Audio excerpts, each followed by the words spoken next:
yung cellphone na binato ko nung episode na to. Hindi sila lumilipad. Well,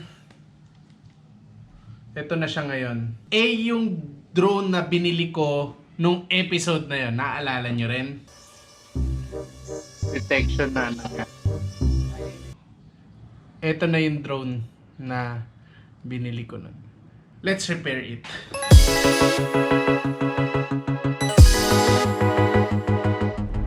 Repairing this drone is very necessary for me dahil ito yung first drone ko, gusto ko always running siya.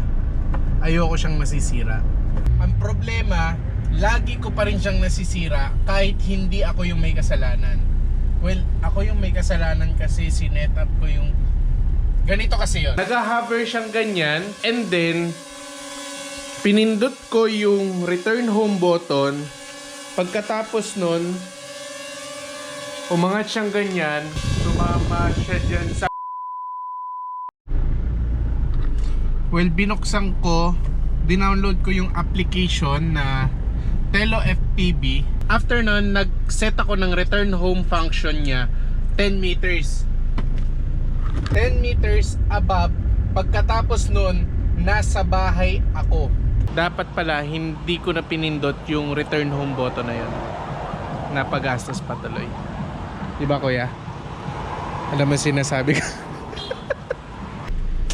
Pero sa ngayon, bago tayo pumunta para ipaayos yung drone, meron tayong pipick upin sa SM North, which is Ismael. And i-dispose natin yung pera na to dahil hindi yan sa akin.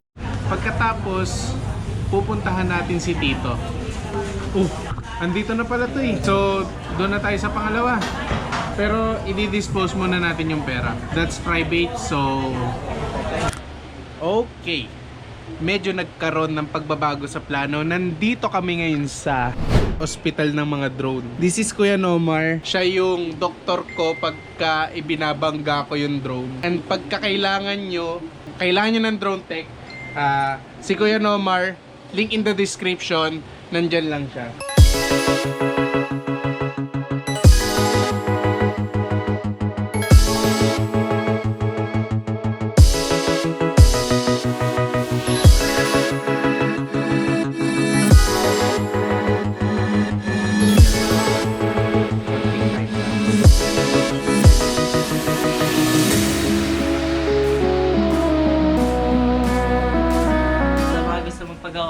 Pre-estimate and pre-check-up. Bawal muna magpunta. Magano muna kayo, magpa-schedule muna po. PM kayo, link in the description. The best to dahil mababa siyang magpresyo talaga. Sige Kuya Nomar. Yeah, thank you. Doktor. Doktor nandito. Nandito na tayo sa aking tito. Titingnan lang natin kung gising na siya kasi hindi na siya nagre-reply. So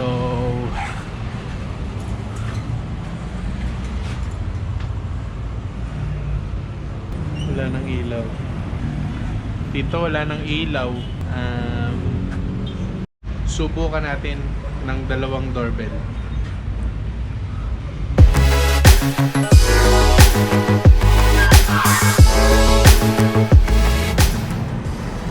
Subukan natin na isa.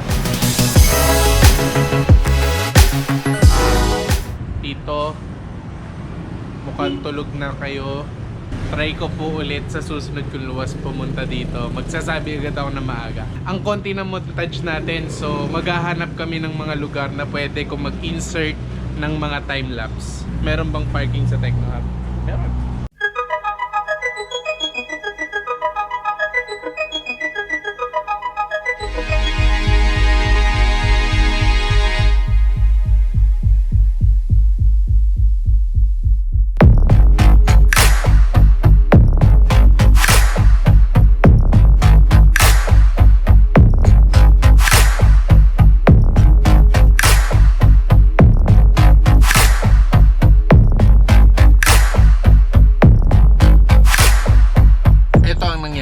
Umalis na kami, nagpunta na kami ng Techno Hub, then nag-reply si Tito. Sabi ni Uncle, nasa UP Diliman sila at kami nandito lang sa Techno Hub. Kaya maya pupunta tayo doon, babalik tayo sa kanila. We will be there.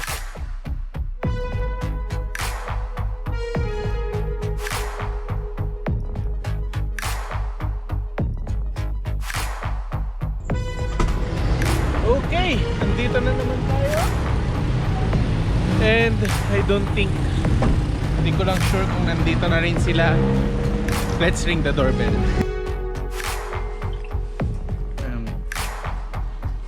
Mukha akong multo ngayon sa mga vlog natin.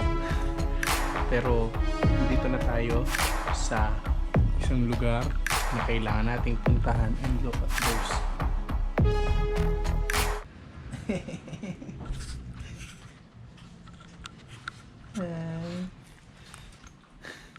Ang kailangan nating gawin, mapagana siya dito. Mapagana yung microphone. So basically, papaganahin natin ito. Dapat may output siya doon sa well, this is a mess. We failed, but kakalikutin natin bukas. Nagkaroon na ng solusyon yung mic, so okay na yon. But if you're wondering kung anong nangyari dun sa drone, it's fine. It feels good to be flying again.